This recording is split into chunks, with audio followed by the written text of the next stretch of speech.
And I just want to thank everyone for attending. I also want to thank our friends and colleagues from industry who make all of this possible.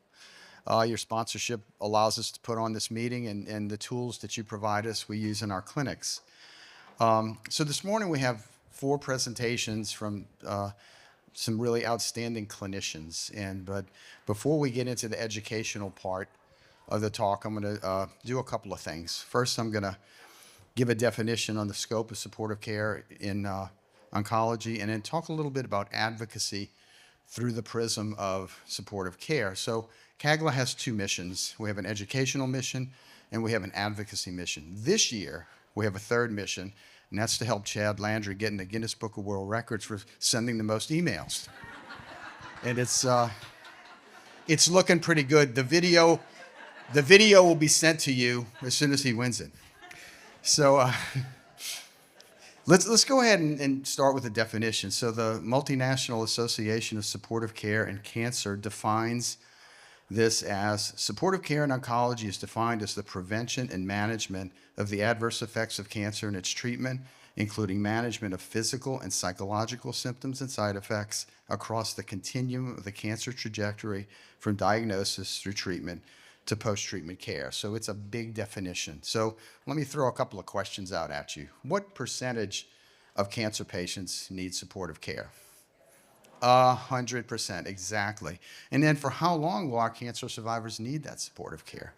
They'll need it for life. And I think one of the wonderful things that's happened in oncology in the last 10 years, people are living longer, they're being cured, we're able to administer care with less toxicity, we're able to help people become whole after cancer, so survivorship is increasingly important as we go forward.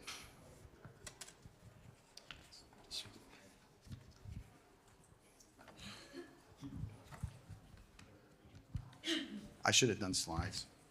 So anyway, supportive care is broad and holistic. And the way I would define it, if the body of work that is healthcare, supportive care is our connective tissue. It's our structure, our skeleton. It holds everything together.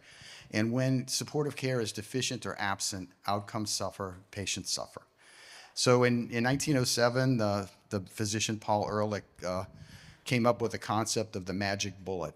And the magic bullet would be a medicine that specifically and efficiently targets a disease without harming the body. But we all know that very few diseases have such wonderful remedies, and certainly cancer does not. What we do with healthcare is try to find ideal approaches, optimal approaches, things that achieve the goals of eradicating a disease and doing so in a manner that patients' quality of life is good and that they can return to being whole. The challenge in oncology is this: our therapies have very complex toxicity profiles, and we have an arsenal of medicines and an army of people designed to help administer those medicines and get people through. And so that's kind of where we are today on the cancer side of, or in the oncology world.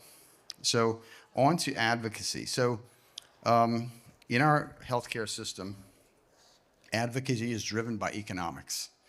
There's no credible person who denies the value of the care we deliver, but there are people who will deny you coverage. And if we can't get coverage for something, we can't administer it to a patient. And why is this in American healthcare? Well, we have things like prior authorizations, copays, deductibles, and denials. They should be lumped into what I call rationing. American healthcare is rationed. Some people get it all, some people get nothing. And I think that where advocates are right now is trying to help all Americans get what they need in a cost-effective manner. So why is this such a big problem in supportive care? The thing is that supportive care is human resource intensive. It's dependent upon direct provider interaction. And for some reason, our system doesn't reimburse that the same way it reimburses other things.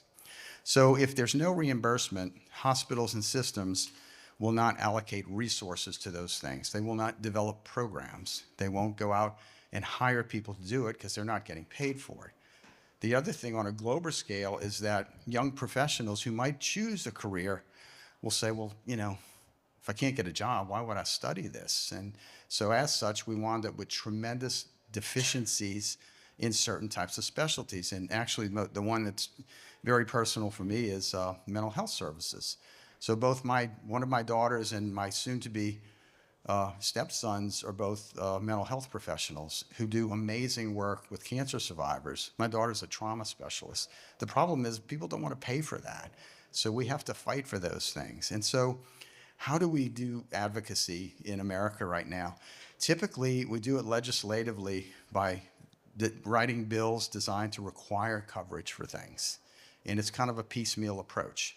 The problem with that is, while it is meaningful, we make very small steps. We can't get more global successes that way. And on the state level, even when you get legislation passed, maybe only 15 or 20% of people actually benefit. So what I'd like my take-home messages on advocacy to be is that meaningful improvements in American healthcare will require fundamental changes in our system enacted at a federal level. The focus of American healthcare needs to be keeping Americans more healthy, from preventive medicine to the treatment of disease to survivorship. And that's going to take, that's a heavy lift. And that's why when you are ever involved in something with advocacy, you need to make sure you know what people are fighting for, and we need to also work together. One of the things we see in advocacy is a lot of individual groups working independently. It's actually going to be better if we learn how to work together. So that's my message on advocacy, and we're going to move on to the educational component. So this is my 5th year chairing the supportive care block, and every year palliative care has been part of it. And this year we have Dr. Sonia Malhotra, who's an adult and pediatric palliative medicine physician at Tulane University, and she serves as the Associate Chief of Palliative Medicine. Dr. Malhotra is internationally known, holding a faculty position at Manipal Academy of Higher Education in India. She's won numerous awards for her clinical, educational, and research services. And most importantly, she's a wife and mother to 3 boys. So Sonia, fine. Thank you all so much. Good morning, everyone. Oh my God, that was pathetic. Good morning, everyone.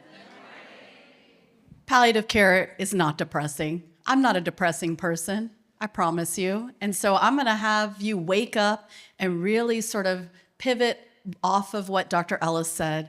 We need better advocacy. We need better supportive care for all of our patients all across the country, all across the world, and especially in our region where we are really struggling with cancer as a diagnosis. So this is the pharmacist CE learning objectives. So you pharmacists in the audience, you can get credit. As Dr. Ellis said, I lead palliative care services at Tulane School of Medicine, which encompasses University Medical Center, New Orleans, right down the street, and East Jefferson General Hospital. So I lead both of those programs, and we provide comprehensive palliative medicine services, inpatient, outpatient, and we are relaunching our inpatient hospice beds as of Monday. I know some of you all are looking at me saying, oh my gosh, she's a little bit young to be doing this. I promise you I'm not. I promise you hair dye is like the greatest invention in time that helps us stay and look young. But today I'm going to talk about inpatient and outpatient palliative medicine pearls for the oncologist. Whether you're a physician, an advanced practice provider, a social worker, you're going to learn some techniques on how to do palliative medicine well. I have no financial disclosures. So today I have 2 objectives: to define palliative medicine versus hospice care and end-of-life care, and number 2, to describe several approaches to pain and symptom management that the oncology practitioner can utilize. So I would be lying if I said that this cartoon is not what I felt like 11 years ago when I came back to New Orleans. So I had done my residency at Tulane in internal medicine and pediatrics. And I saw the care of patients living with cancer done very poorly. And especially when they reached end of life, those conversations were not happening. And I saw so many patients die in an ICU setting that I thought could have died at home alongside their loved ones. I will also say that I saw kids, because I am a pediatrician as well, children in the NICU and PICU settings, where quote unquote, nothing could be done, die alone. And there was something we could do. We could provide comfort even to those children when there was no other medical intervention that was left to be offered. So I'm glad to say in 11 years, when I came here, 3 of us were fellowship trained in the entire state of Louisiana. I was the 3rd one brought over from my fellowship institution at the University of Pittsburgh. There were 3 of us in the entire state of Louisiana. We now have about 20 palliative medicine fellowship trained physicians across the state. So in the period of about 6 years, we've been able to double that. And certainly in 11 years, we've been able to more than triple that. So this is a field that's growing, and we need it to grow. So what Dr. Ellis says comes true is we're advocating for patients and everything that encompasses their holistic care. So what is palliative medicine? You may wonder this. So the Center to Advance Palliative Care is our governing organization. And the Center to Palliative Care defines palliative care or palliative medicine as the care of anyone living, and notice I said living, with a serious illness. My patients are not all dying. And I want to stress that. Palliative medicine is the care of anyone living with a serious illness, and that includes advanced cancer. Well, and you may wonder, what do I do? Because I'm an internist, I'm a pediatrician, and I'm a palliative medicine doctor. I am not an oncologist. And so what we do basically is in 3 major domains. Number 1, pain and symptom management. So any symptoms that affect the quality of life, those are things we're taking care of. Now, Dr. Ellis said his son-in-law and daughter are both mental health professionals. I'm a little bit biased about mental health because I married a psychiatrist. We can manage anxiety and depression. We can manage pain. We can manage nausea and vomiting. Any symptoms that affect the quality of life, those are things that we're helping to take care of. The second component is communication around the serious illness, whether that is goals of care, next steps in treatment, whether that is advanced care planning, any of those things that encompass communication.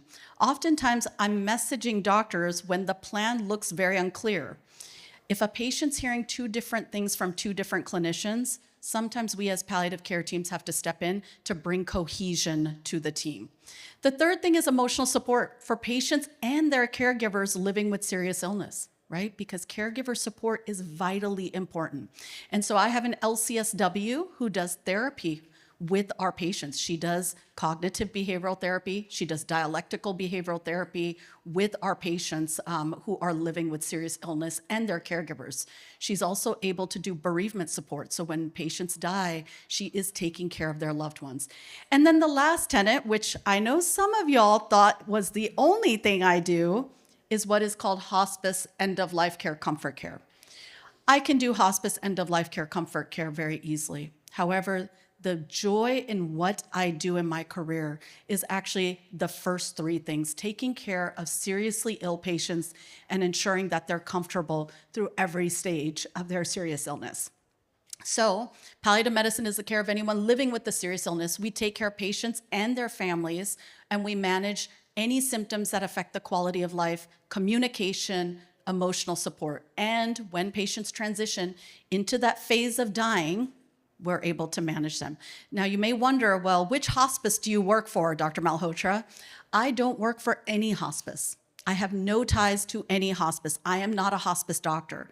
When patients and families are ready for hospice, I can refer them to a hospice agency, and it's very deliberate. Our team is not affiliated with any hospice because we want to see patients upstream in the care of their advanced cancer.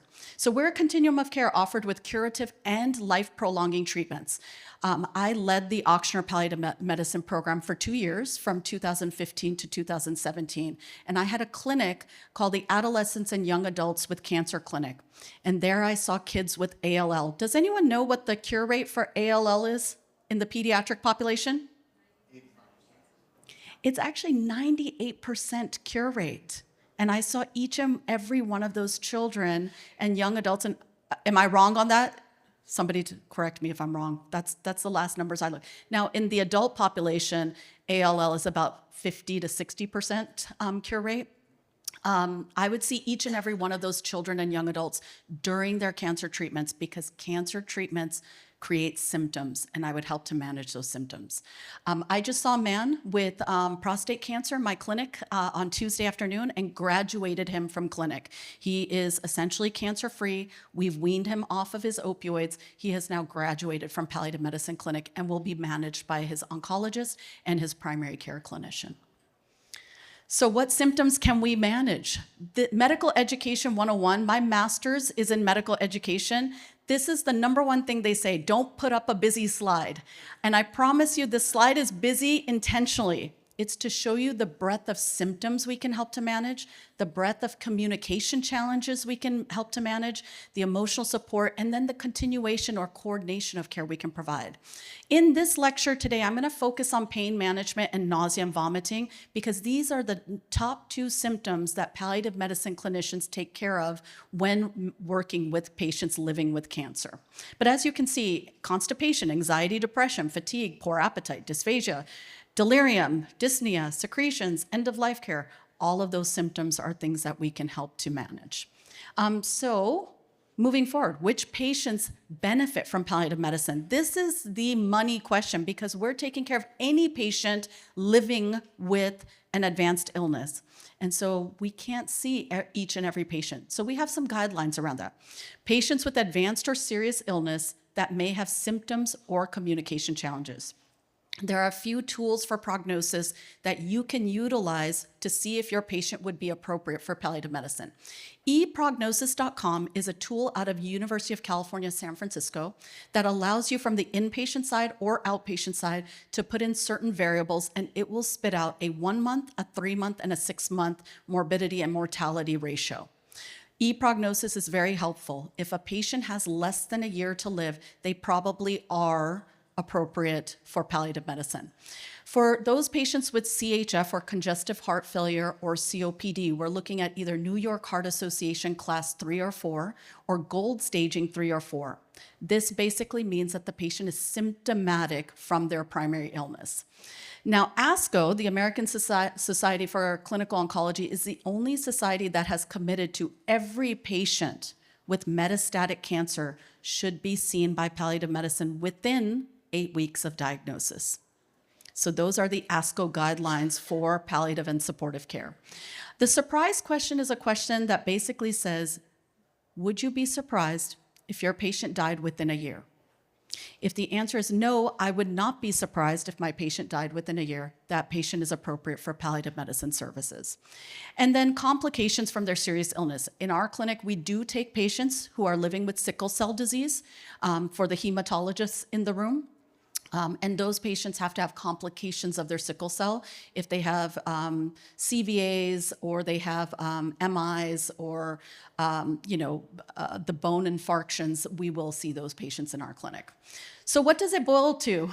Like a good gumbo, you have to have the right ingredients, right? You can't make a good gumbo without the right ingredients.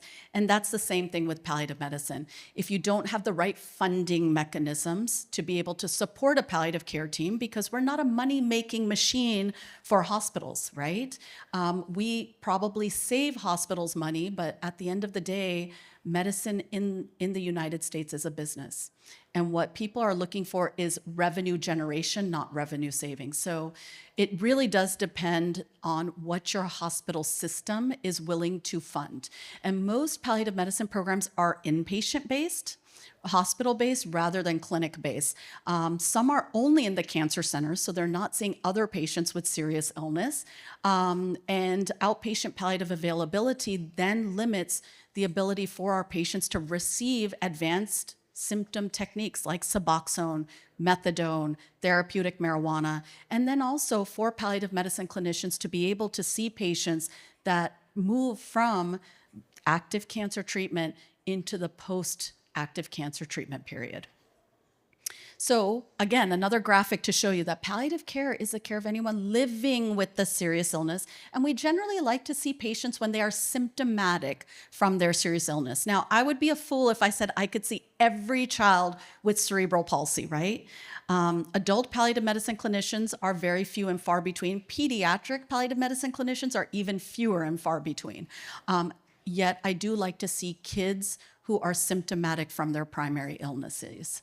Hospice care, when appropriate, essentially, according to the Centers for Medicare Services, requires that a physician prognosticate that the patient has less than 6 months to live. If your patient lives past 6 months, they will not be kicked off of hospice services. The hospice has to demonstrate that there is decline in the patient's care. So I describe hospice to patients and families as when we have done everything we can in the hospital or clinic setting, and there are no further medical interventions to offer, we would recommend hospice care to limit the back and forth to the clinic and to the hospital setting. It's generally when life-prolonging treatments are not an option, back and forth to the hospital is not desired, keeping in mind that home with hospice requires a caregiver. Hospices only come in for about an hour, 3 to 5 days out of the week. So the rest of the care is then dependent on the family. Artificial nutrition and dialysis can be provided for while on hospice. There are just certain stipulations around that, how it is provided and how it is paid for.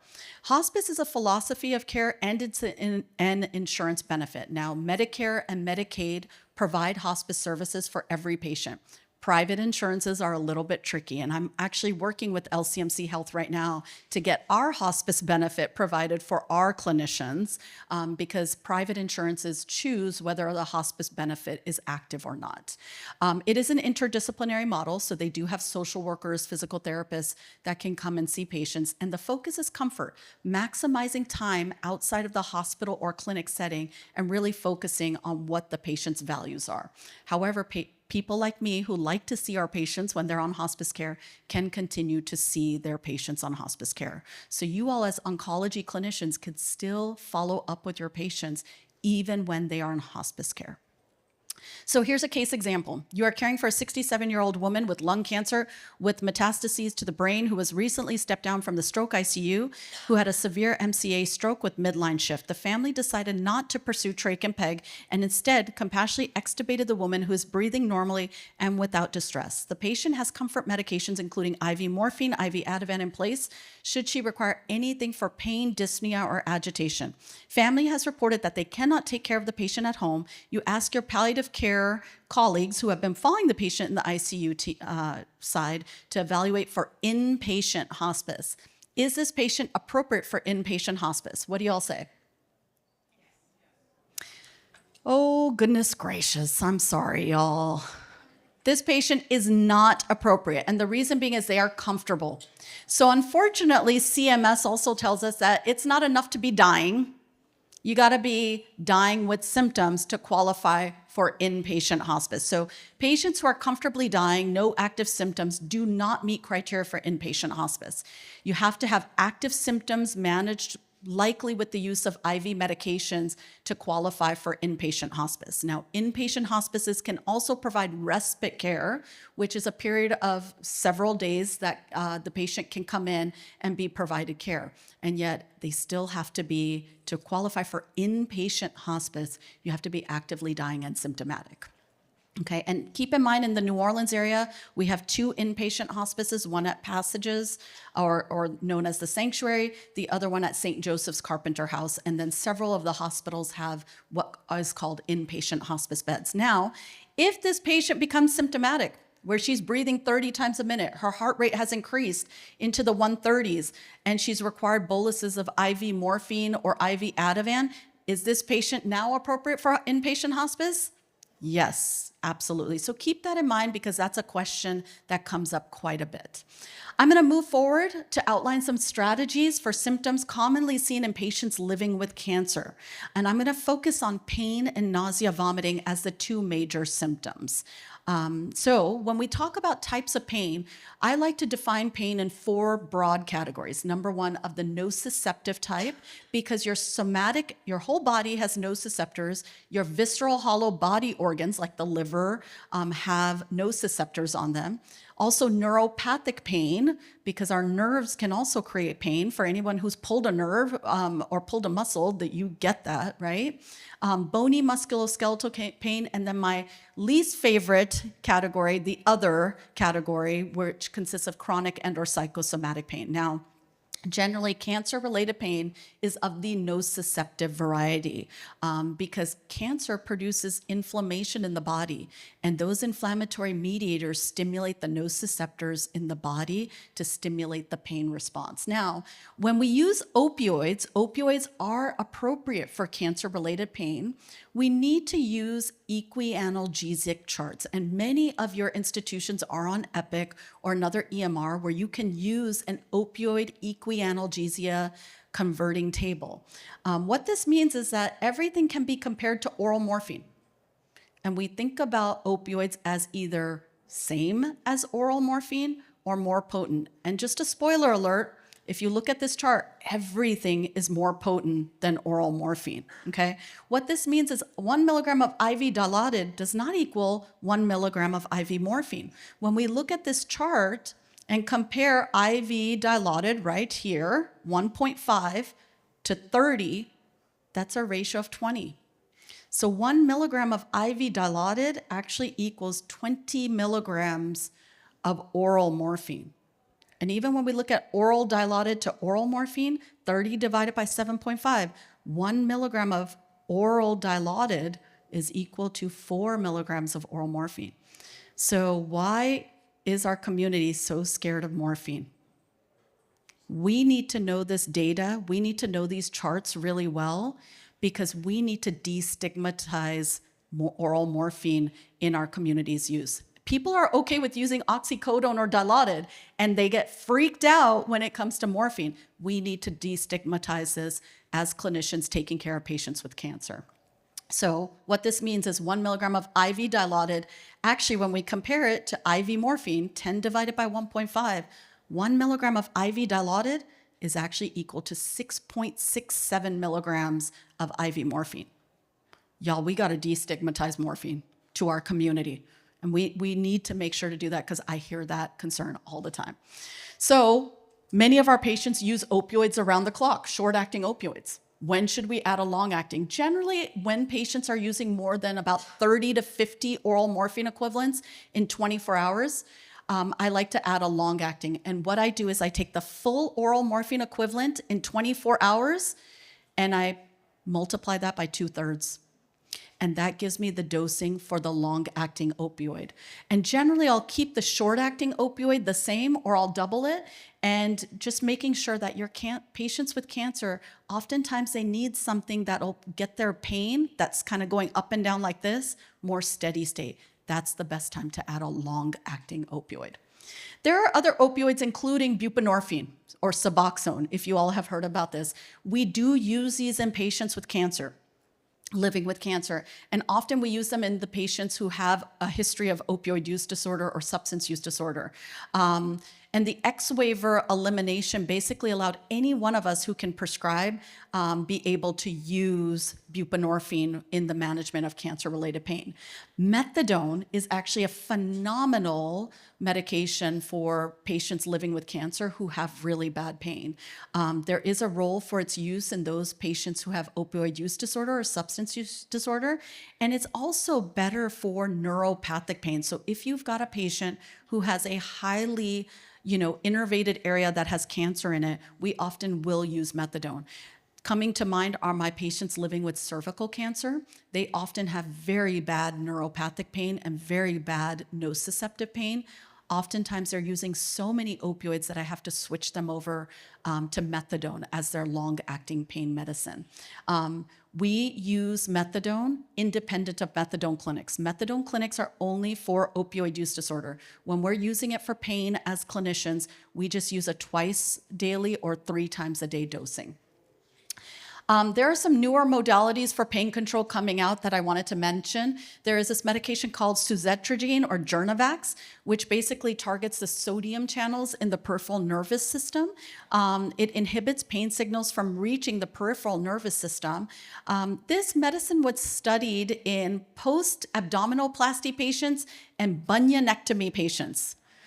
Very drastically different patients, right? You're getting a bunion removed in one patient population and you're getting your belly cut open in another. So I don't know what to make of this medication except that it is really expensive. It had some data that showed it works.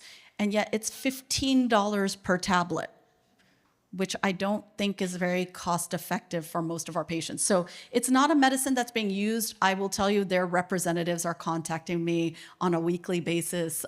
So it is coming up, to a lot of clinicians. Just keep in mind from a cost effective standpoint, it's not very cost effective. And then virtual reality, right? You may see your aging populations using these cool glasses. Virtual reality as a mode of distraction and neural reprocessing is being used more in our patients living with cancer to basically help with their pain.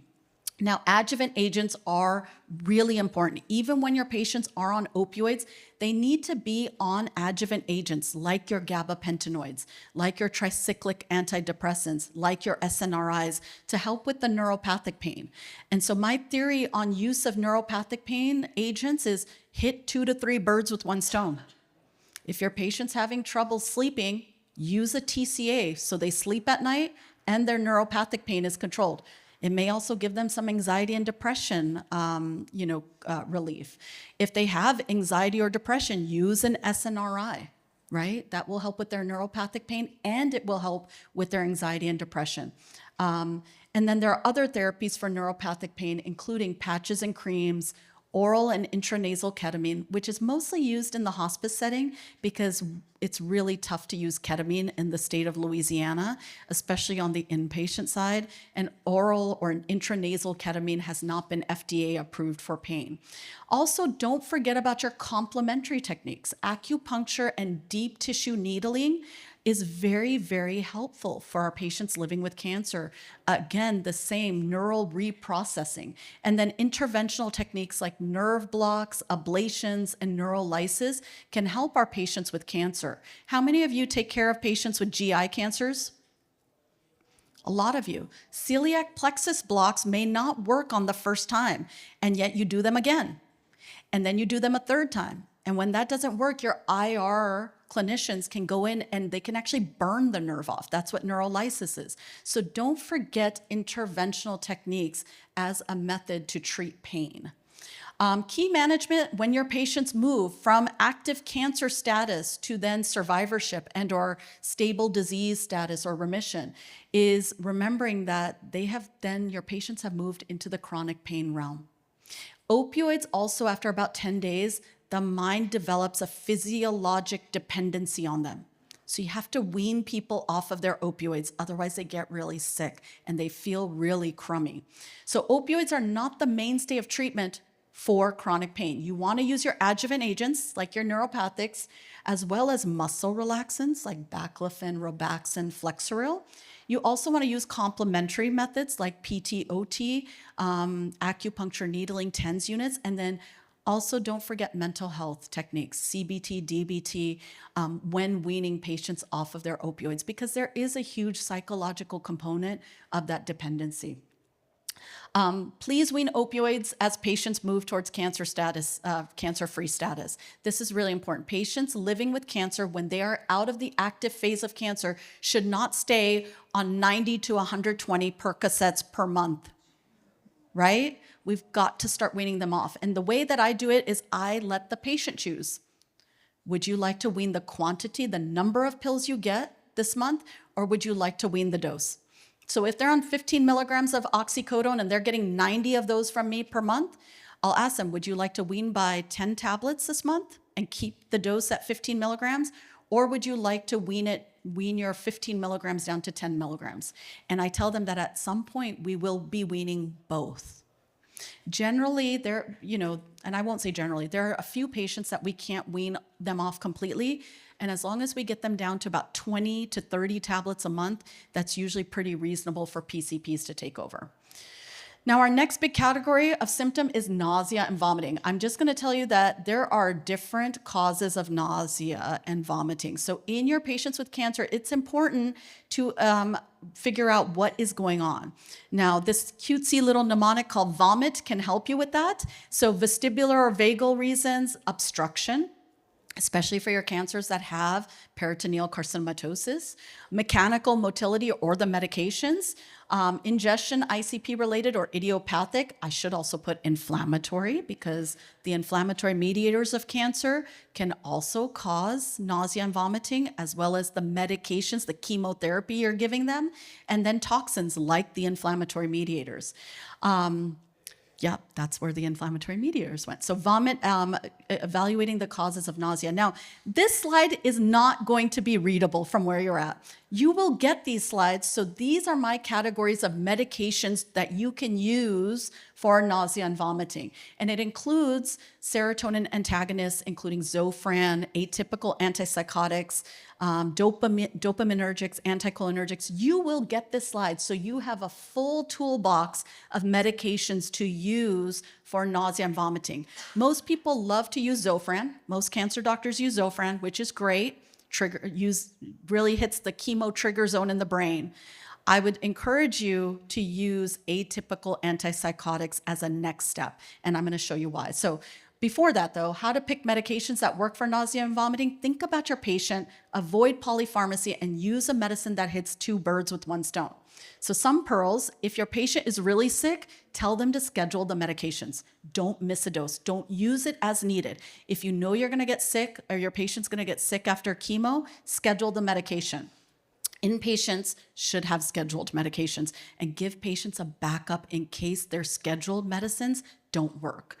I'm going to just focus on olanzapine, atypical antipsychotics. This is a New England Journal of Medicine article from 2016 that was published that showed that olanzapine in a randomized double-blind phase 3 trial actually did just as well as Zofran when treating nausea and vomiting, chemotherapy-induced nausea and vomiting. I love atypical antipsychotics because they pick up appetite and they help patients sleep at night. So keep that in mind. So this is, the data is primarily for nausea, vomiting, and appetite stimulation, especially Zyprexa, but you can use Seroquel. The side effects are sedation, which help us with some of our patients who need to sleep. And the QTC prolongation is not as much as when you're using Haldol as a typical antipsychotic. Now, therapeutic marijuana has very mixed data. In some patients it works, in other patients it doesn't do a damn thing, okay? So every patient of yours, especially the little bitty old ladies who want to go to the dispensary and get weed, tell them that probably not the best idea. It may work, but it may not work. There is a role for harm reduction for your patients with cancer who are going to dealers. Make sure that you are giving them a referral to the dispensary. I usually start patients on a 50-50 blend. I'm going to skip over this, and 50-50 blends are CBD plus THC. Okay, so a combination so that they have other symptoms that are helped, because if you give pure THC, sometimes that can worsen the nausea. Okay, I'm going to skip over this case example and just tell you the highlights, because I know we're running short on time and I want to be respectful to my next presenters. Basically, if your patient has multiple symptoms like nausea and breathlessness, use a medication that works for both. You can use something like Vistaril that will help them with their breathing and will help with nausea, okay? Because Vistaril is an antihistamine, and those work for nausea management. So in summary and conclusion, palliative medicine is the care of seriously ill patients. Certainly in the world of cancer, palliative medicine and or supportive care, I like to call it palliative medicine because it is my subspecialty of medicine and I like its name, but palliative medicine and supportive care is appropriate for our patients living with cancer. Hospice is one branch of what we do, or end-of-life care, comfort care. And really, from a pain and symptom management standpoint, go low and slow with your medicines. Use opioids appropriately. Use the equianalgesia chart. When you manage nausea, use a medication that hits 2 to 3 birds with one stone, or 2 to 3 symptoms with one agent. And then end-of-life care has a lot of symptoms. We're always willing to help out when your patients are at the end of life. These are my references. Here are some resources, including vitaltalk.org, HAPC Virtual Didactics, which I run monthly lectures on hospice and palliative care topics with CME included that you can join in on. Palliative Care Fast Facts, which are one-page evidence-based topics on palliative care that you can access. And if you have any questions, please feel free to reach out. I've included both of my email addresses. Follow me on LinkedIn, and that's my wonderful team that helps me at UMC and EJ that helps me in this work. It's not all of them, I should say that. We have a few more members who are not in that picture, but these are incredible people, and we're always willing and able to help you with your patient care. Thank you all.